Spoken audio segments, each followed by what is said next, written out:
Welcome to our review on health and disease. The first thing we really need to know about here are three definitions: health, fitness, and disease.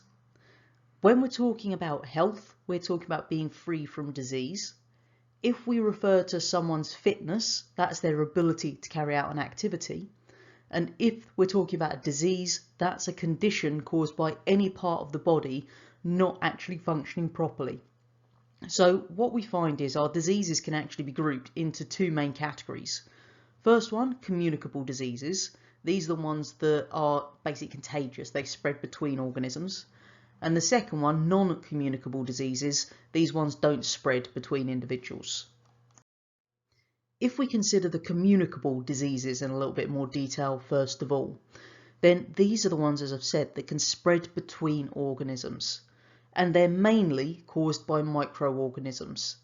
So that if a microorganism causes a disease, then we refer to those as pathogens. So they're disease-causing microorganisms. That's what our pathogen is. Now, you do need to know some of the causes of diseases. So what we've got here, examples of diseases in animals, examples of diseases in plants, for each of the fungi, bacteria, viruses, and protozoa. So basically we've got these four types of pathogen. So we've got the fungus, bacterial, viral, and protozoans. So those are four microorganisms that cause disease.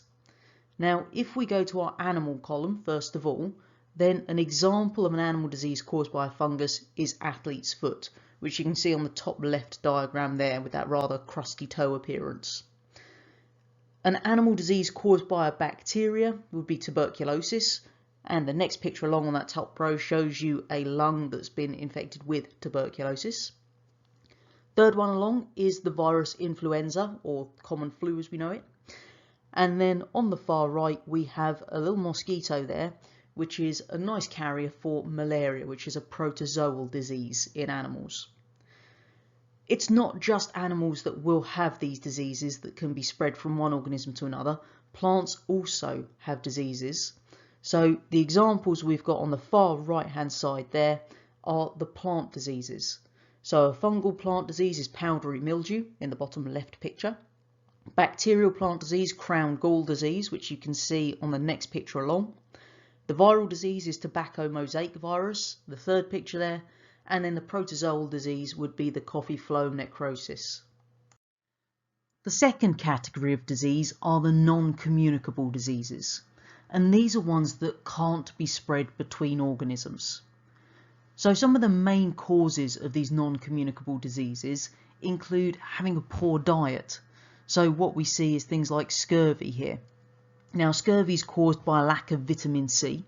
And this was really commonplace when we used to spend a lot of time on ships sailing around the world. And a lot of pirates really suffered from this. So the next time you watch Pirates of the Caribbean, you wouldn't have been looking at people like Johnny Depp and Orlando Bloom. Their teeth would have looked more like the bottom left corner there. But, you know, it doesn't sell films, hence Hollywood ignored that little bit. Second main cause is obesity. So this leads to two very serious conditions: diabetes and cardiovascular disease, or CVD. Third cause are genetic disorders like cystic fibrosis.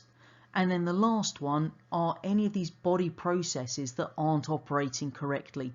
So things like cancer, where your body cells just divide in an uncontrolled fashion. So as we've seen, communicable diseases and non-communicable diseases have separate causes. But sometimes we find that there are links between these conditions.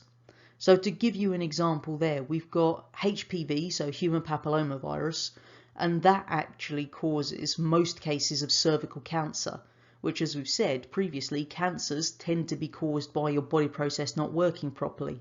So the virus causes that change in the body, which then leads to the cancer. Second example of this would be HIV, which is human immunodeficiency virus, which causes AIDS. Now, the reason it does that is it weakens the immune system, and therefore we get other infections from organisms like TB occurring. Hopefully at the end of this video you can recall the definitions of health, fitness and disease. you can recall there are two categories of disease and a few key facts about them, including some examples.